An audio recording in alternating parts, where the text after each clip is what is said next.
Hello, everyone. It's Ashley again with the AWC Austin Wellness Collaborative Corona series for Parasympathetic Reset. We're here with Mike Williams of Soma Mike, I believe. That's my website, yes, but my business is just Mike Williams. Mike Williams, okay, Yeah, .com. correct. And he's going to guide us through, give us an introduction to Rolfing and to Hakomi, which he'll explain in a bit. All right. All right. Take it away. Thanks, Ashley. So my name is Mike Williams, and I am a certified Rolfer here in Austin for the last 11 plus years, and also a certified Hakomi practitioner for about the last 2. And I'll explain what those bodies of work are here a little bit in a moment. As Ashley said, my website is somamike.com, and on social, y'all can find me at my handles at Soma Mike Williams on Instagram, Facebook, and LinkedIn. And my YouTube channel is on my website, but I don't have my own custom name for that yet.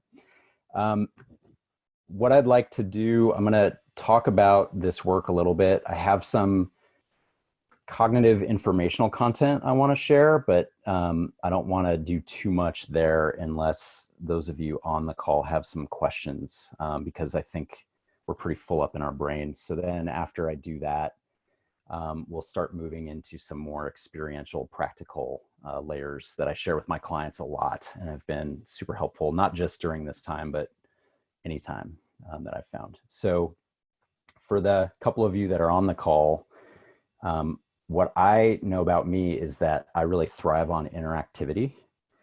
So while we're in kind of the talking phase, if you guys have questions, I would love to hear them if that works for the flow of things.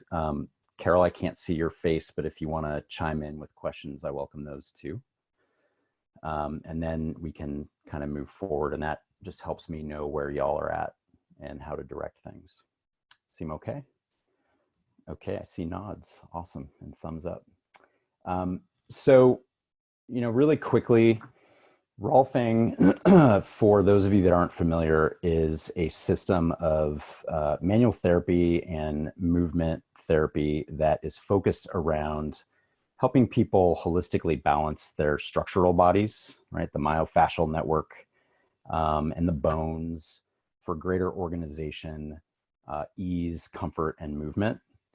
Very often people come in to see a Rolfer because of pain issues and things that they may have tried many different medical models or alternative models or holistic models and not had much luck. And when they are able to bring greater organization to the whole of their physical systems, very often they can find relief for their movement or pain symptom challenges, right? Hakomi, on the other hand, is a mindfulness-centered system of somatic psychology where mindfulness is used as a tool to, it's not the goal to become mindful, although it's a great skill for a Hakomi client to build. But really the goal is that mindfulness is an avenue through which we can study what I tend to refer to as like the inner programs of our psycho-emotional architecture, right? If you will, like I often refer to, or I use the metaphor of it, like what is the software that is organizing the hardware through which you're moving in the world, perceiving the world, and acting and relating to the world.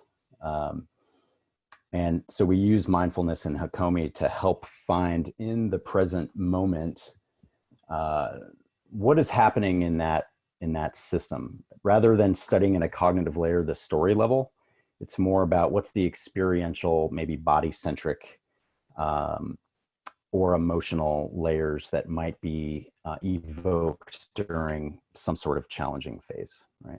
In my practice, I weave these together because what I've found over the years is that Rolfing, the hands-on piece, is a great way to transmit information that can help people get a better sense for how they're organized and how they move. but it doesn't, the hands-on work alone doesn't always help them understand how they got there in the first place.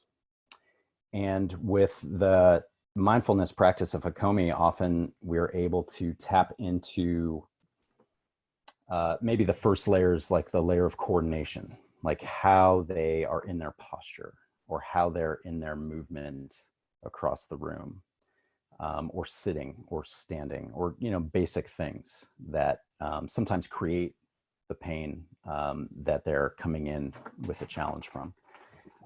And then on some occasions, depending on the client, depending on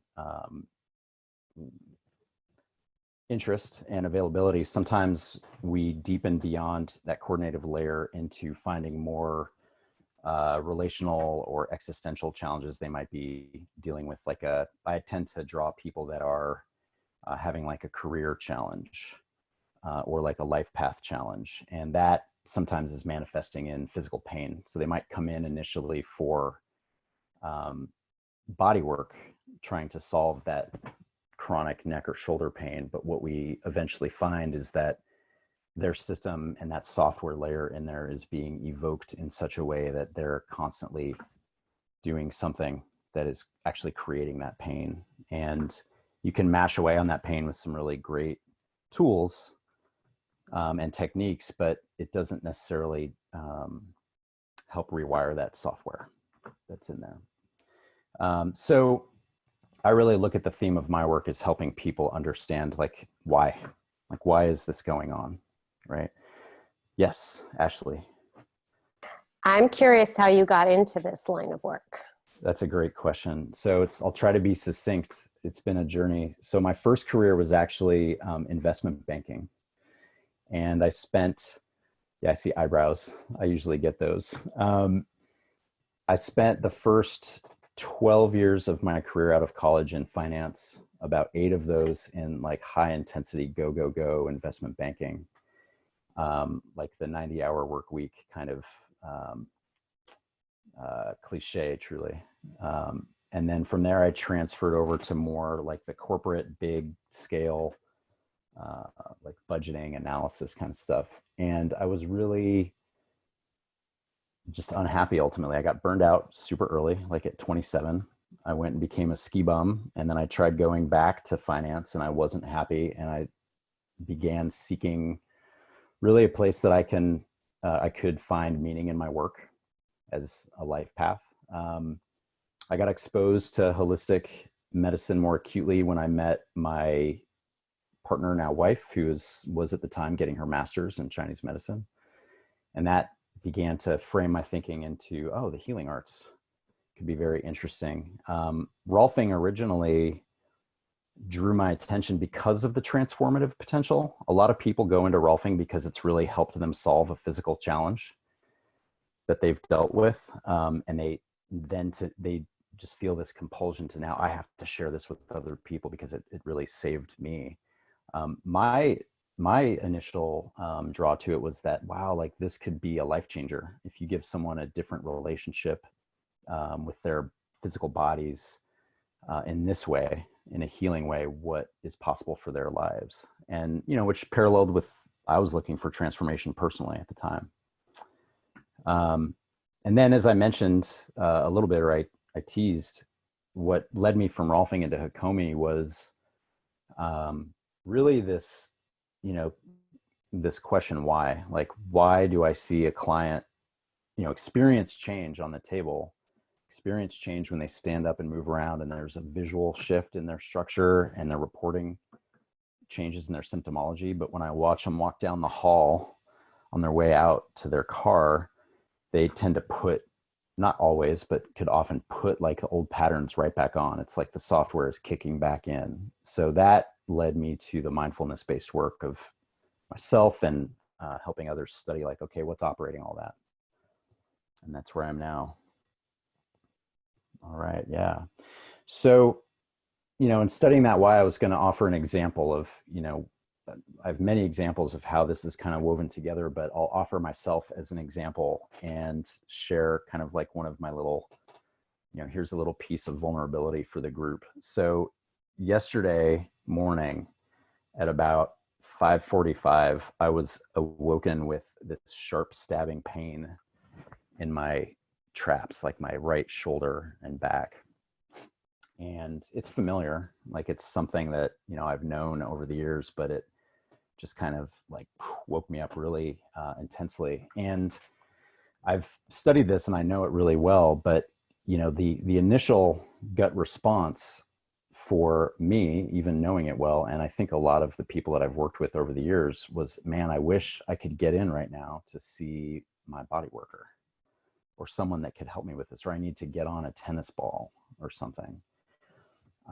But what I know about that, and actually, you know, when I could get through the pain and rest into it a little bit, what I was able to help dredge up from the kind of murky, sleepy depths of my mind at that hour was that I actually felt my like nervous about doing this for y'all. And there was that, like, the vulnerability of sharing my stuff with people I don't know really well. And part of my inner architecture, I know, is this piece that really feels, and this is stuff I've chewed on for years, but there's like this piece of me that feels like it has to really prove things to other people, right? Like, I'm good at this. So that is what woke me up, but it woke me up through my body.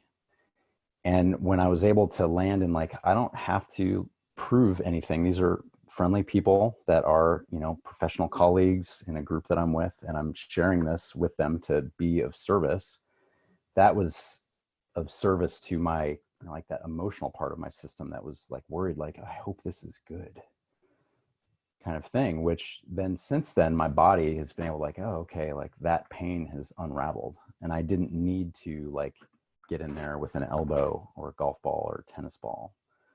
So that's where, as I see it, this work tends to kind of weave together in a really fascinating way. Right.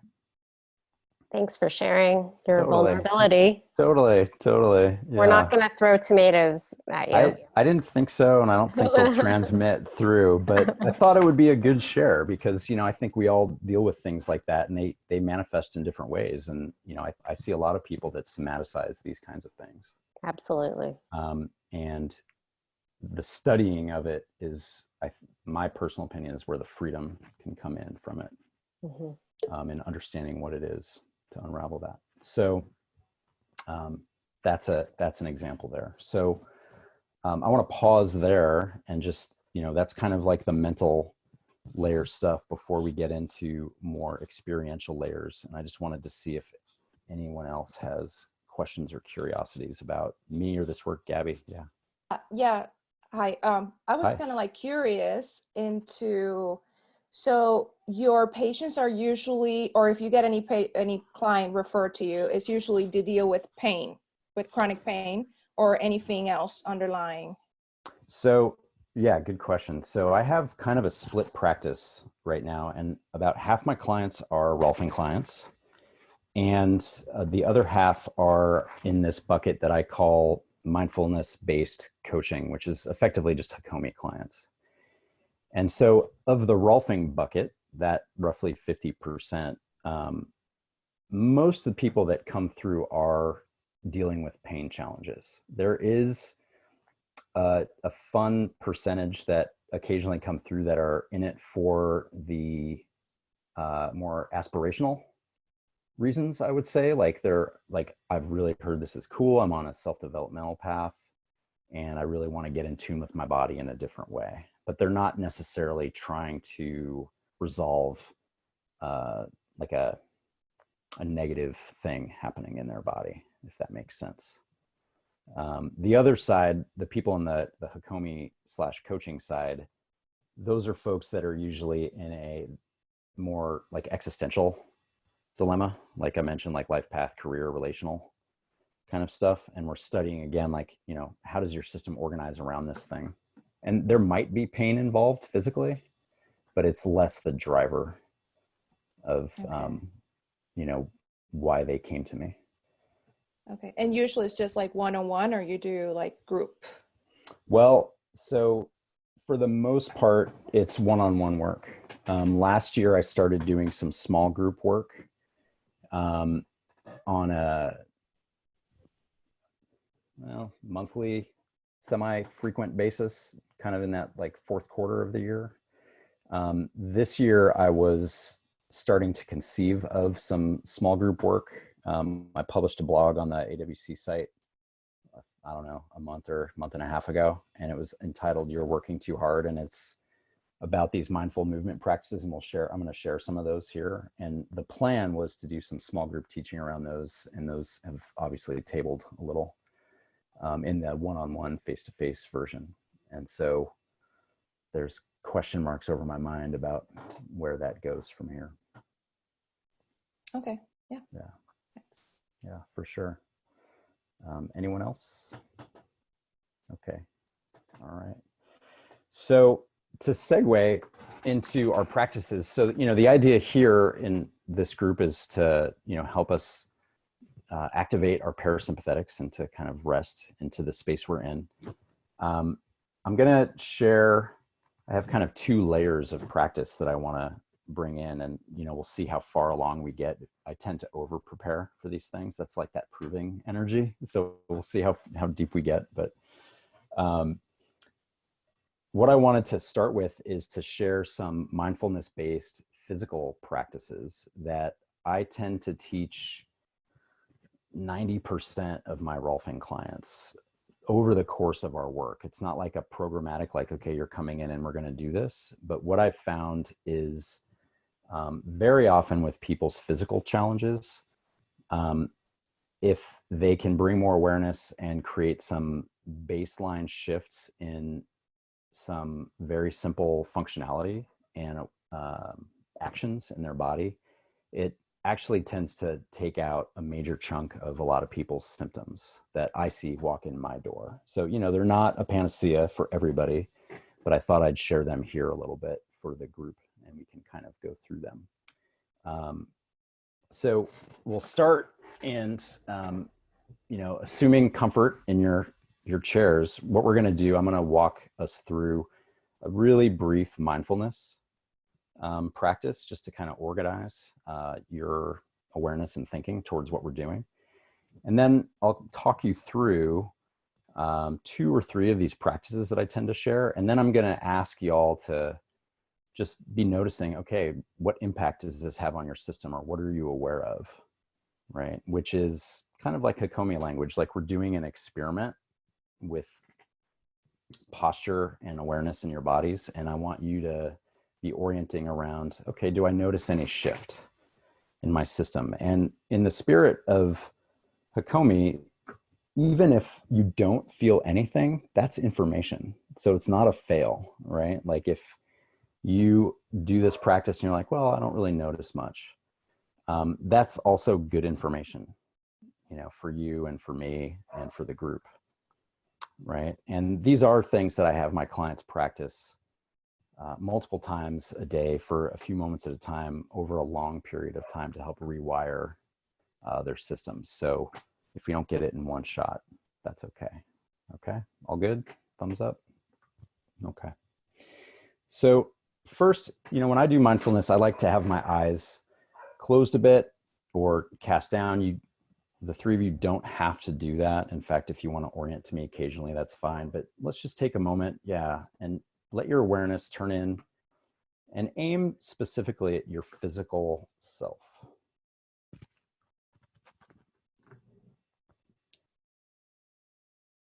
And maybe just land with, easy breath or 2.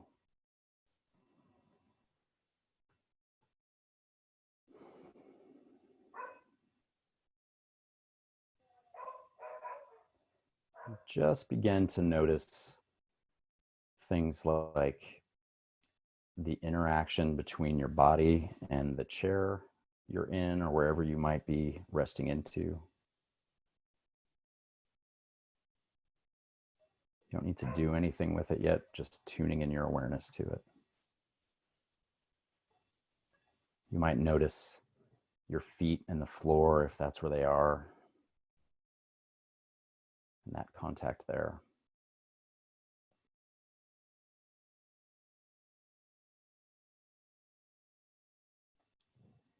You may be aware of air temperature or the feel of the space you're in,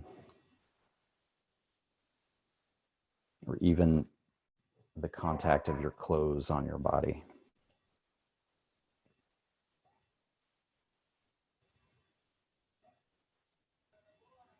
Nice. So to begin, we'll do a practice that I call active rest. Right.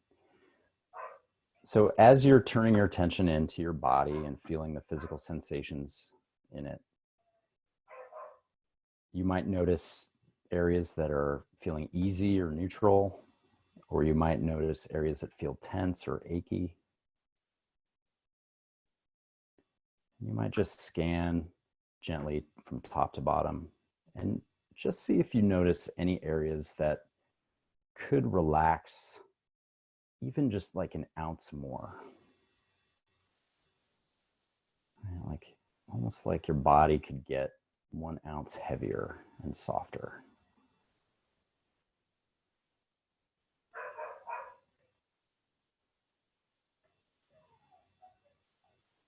And as you do that, really be aware of how that softening of your body allows you to sink even more fully into whatever support your body is resting into. Might be your couch, might be your chair. If you have contact with the floor, it might even be there a little bit. Here, you really want to allow your system to get the felt sense, the feel of the ability to soften into what's holding you. You might feel the cushions soften and your body sink into the shape of you and the cushions.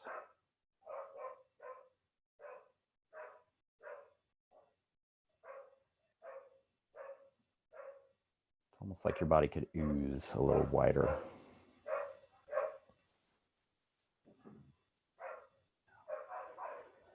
So as you're aware of the feel of the cushions or the chair or even the firmness of the floor, there's also maybe this aspect of the support of what's underneath you that you're aware of, but more on a subconscious level, which is the solidity of it, right? Even if you're sinking into soft cushions, you might be aware of the solidity and stability of what's underneath you, whether it's the chair or the floor or even the earth, if you want to take it that big. Right? Like there's a difference in your body when you can sink into something solid and really rest into it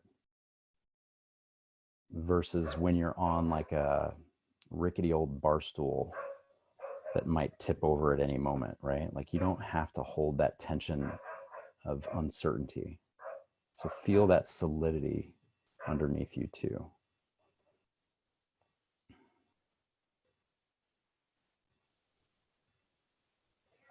Nice. And as you do that,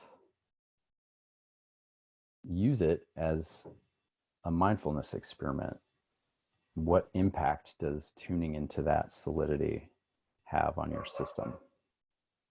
Does it let you open and relax a little bit? Does it change your breathing or your heart rate?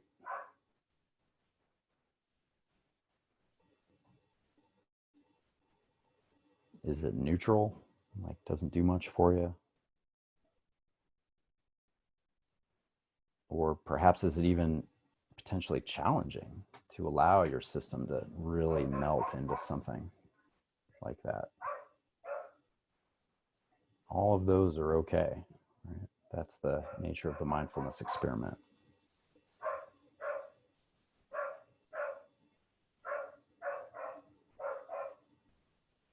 Nice. So we'll take just another few moments here before we move on to the next steps.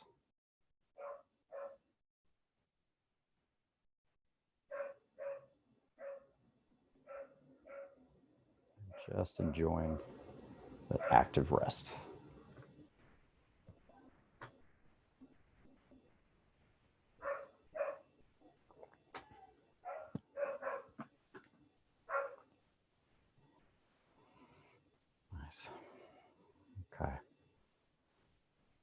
So give me just a little head nod if you're still with me. All right, thank you. So you can, as best you can, we're gonna kind of move along. And sometimes when we do mindfulness practices, like stacking them can get taxing, right? So if you need to take a break, no problem, right? So from here, we're gonna layer in a different practice, which I call inside out breathing. This first practice of active rest is a great way to just help your body know where tension can go, right? Because often the ask relax to your body, it's confusing. It doesn't have a place to kind of melt into, and giving it some direction and a thing to relax into can be very helpful. Now here, this next one, this breathing practice I'm going to offer for a few moments. This is one that I often help my clients that are having a lot of upper body tension, because often, you know, people really exert a lot of strain in this extremely foundational action of breathing, which, you know, we do like 20,000 times a day each, right? And it's important to allow it to rest into this active rest practice. We don't want to lose that felt sense of, is my body kind of rested into the support that's underneath me, right?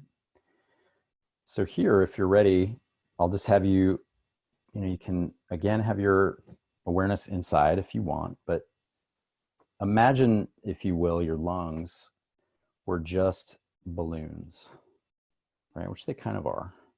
And as the air comes in without a lot of strain, right? If things were relaxed, as the air was drawn in on your breath, your lungs could just kind of three-dimensionally expand and fill and then contract as you exhaled, right? With this active rest practice, if your body was just relaxed and easy and not holding here or trying to exert force to breathe, you can imagine your lungs would just gently press outward in 3 dimensions, right? Not just a belly breath, but like your ribs, your chest, your back even, that you're leaning into your chair or couch or floor, would feel a little bit of outward movement, okay? And then your shoulders, they'll elevate too. You know, we're gonna practice kind of a slow inhale, right? And it's not with a lot of power, right? The shoulders will lift because they're passengers though on the ribs, right? As opposed to in this power, they're leading the way, right? With a lot of muscular effort, right? So with this practice, again, we'll start, just tune in maybe one more time just to the active rest. Feel the weight of your body. Feel that interaction with the surfaces you're relaxing into. Your body can hopefully relax into them easily. And then slow and easy, if you imagine just those balloons of your lungs expanding open, you might draw in a slow inhale. And see if you can visualize that 3-dimensional pushing, expanding outward of the lungs and the body that then shrinks back inward gently as you exhale. And here, just track yourself. Notice if you're exerting your spine, your neck, your shoulders to draw that breath in fully, or can you go slow and easy and almost like your body is passive? The structure of your body is passive in this effort. So again, just an easy, balloons expand and contract. Right? Still feeling that connection of your body and the environment.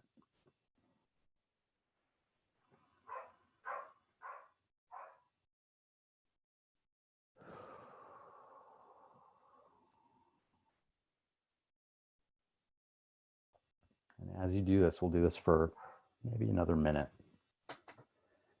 Notice the dimensionality. Can you feel, even though your weight is sinking into support, can you feel that your breath gently reaches back into it?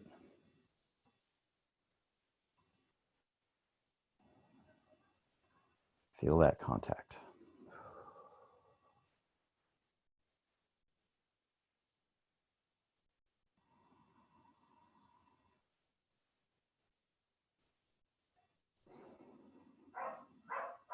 Should feel easy.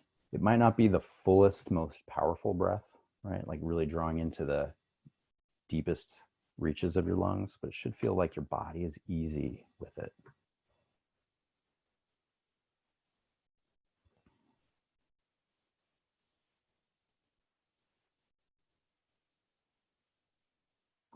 Nice. Yeah. So just taking a few more moments. And as you do, again, if we look at this as an experiment in mindfulness, notice what happens in your system, right?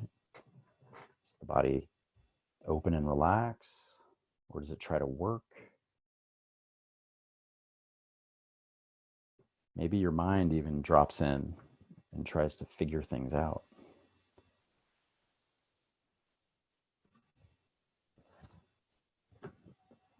Or you wonder if you're doing it right.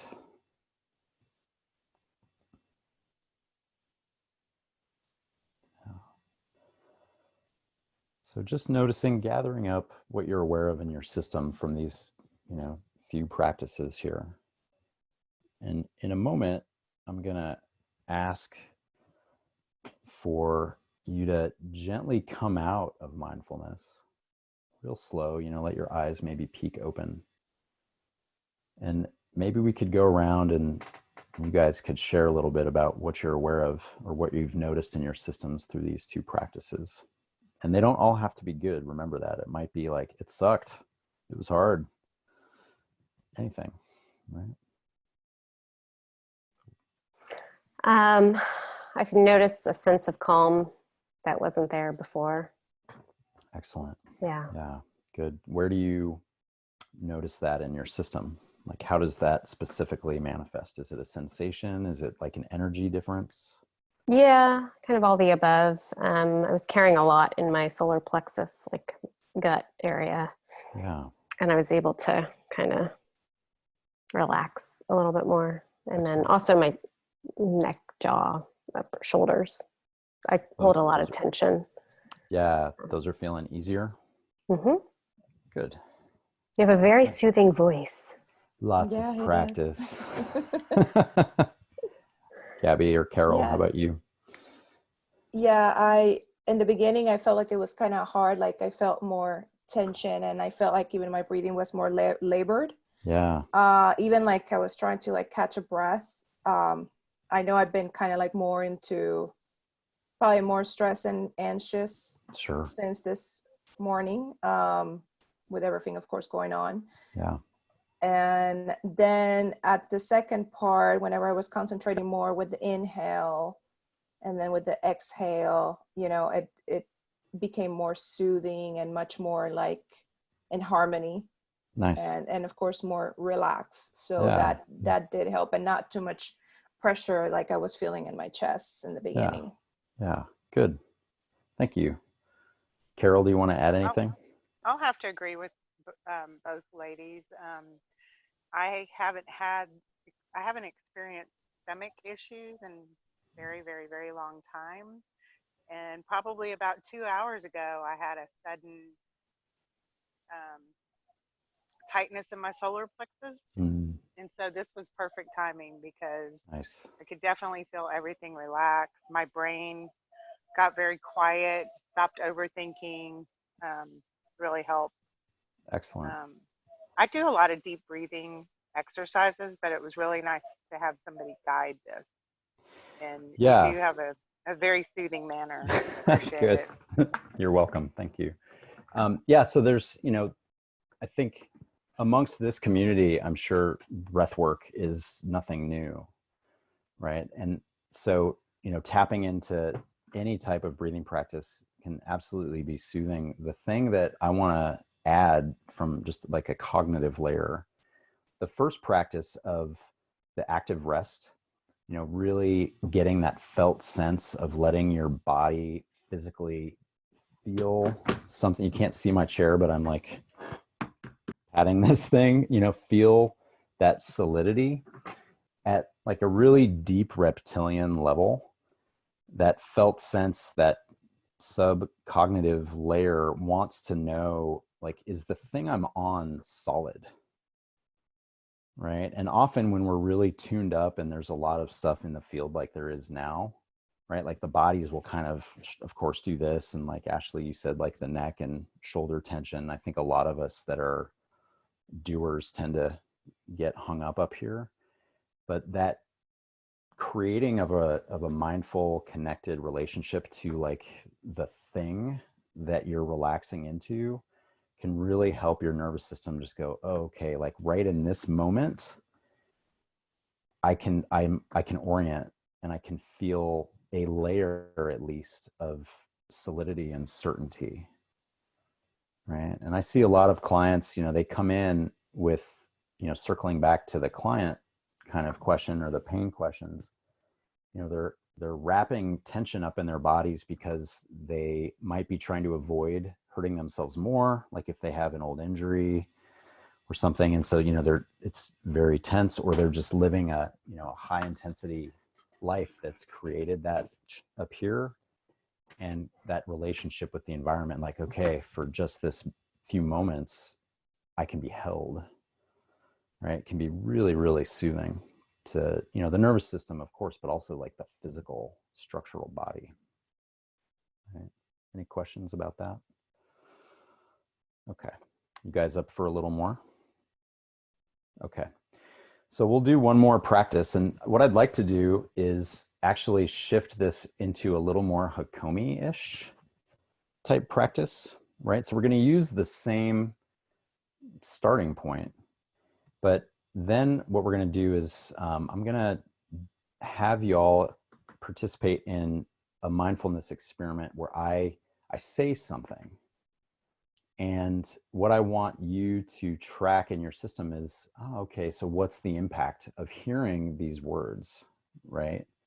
And in Hakomi, we do this a lot because sometimes we're studying a present moment experience, and there might be some layer that's, in Hakomi, we call it a barrier, right? Or it might be something limiting to like something that might be nourishing, right? So a body tension and the inability to relax might be a barrier to like ease, right? So sometimes we'll do an experiment like what we just did with like a physical practice, but sometimes we'll do experiments with words or contact or movement or something like that that can also provide the system with a little bit different layer of information that it can kind of run through the system and see if it's available to open to or take in something nourishing and positive.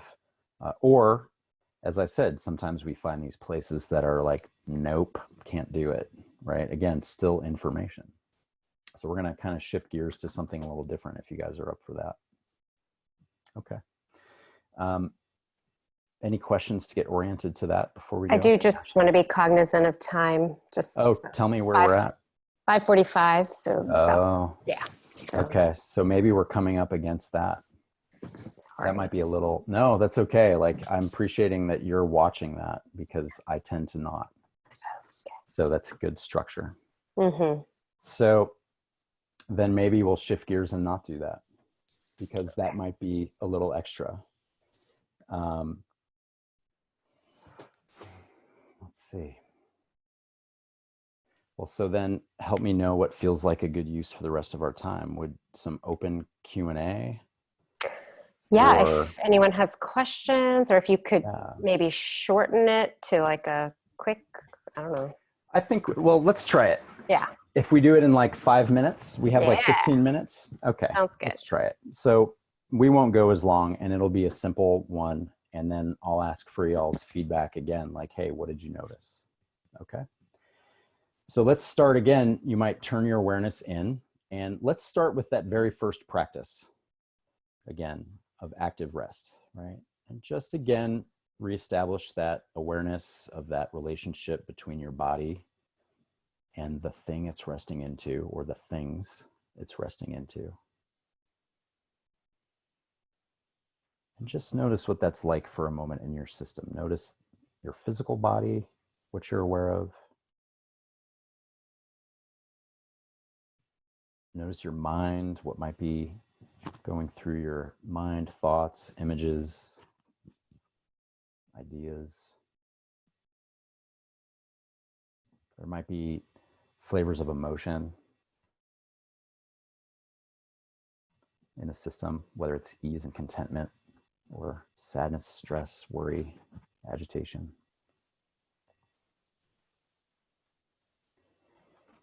And in a moment, I'm going to just say a few words. They're going to be nice. And I just want y'all to notice, okay, what happens to this mix of experience in my body, in my mind, my heart, when I hear Mike say these words? And, let the words be like anyone's words. It could be like the universe speaking these to you. They don't have to be mine. Right? So for those of you I can see, when you feel ready, just give me a little head nod. Okay. So notice what happens in your experience when you hear me say these words.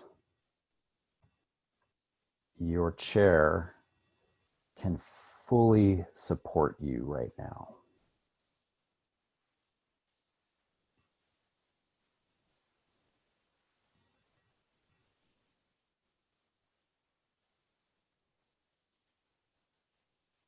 Just notice what happens as your system hears those words.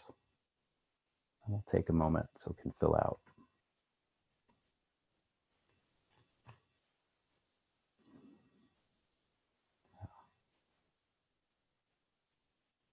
And again, there might be like oh, that's amazing.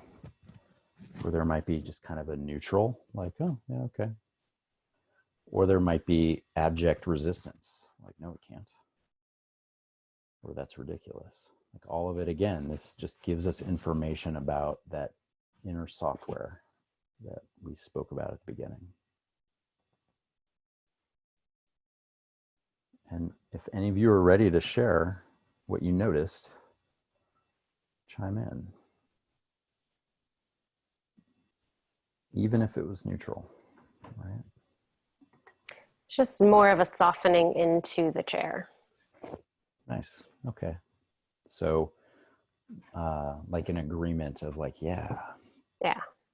I've always been, guided meditations really work with me. Like, Awesome.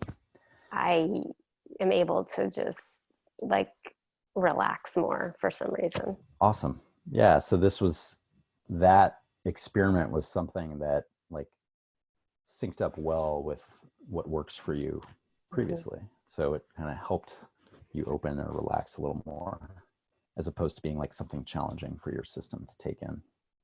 Mm-hmm. Great. Thank you. You're welcome. Anyone else want to say anything? Yeah, usually guided meditation works well, but for some reason, the minute when you say about the chair, I felt like I was more aware and it started to feel more hard for me. And I like uncomfortable, but I don't know if it was because I'm hearing the background noise of the kids downstairs screaming. So it was not a relaxing moment for me. I don't know why, but I guess it's because of that. I'm super appreciative that you're bringing in some like contrarian experience, right? It's good to see, right? So certainly part of it might be like your system orients to like something else in the space, and it's like an orienting response to like when you hear that, right? Yeah.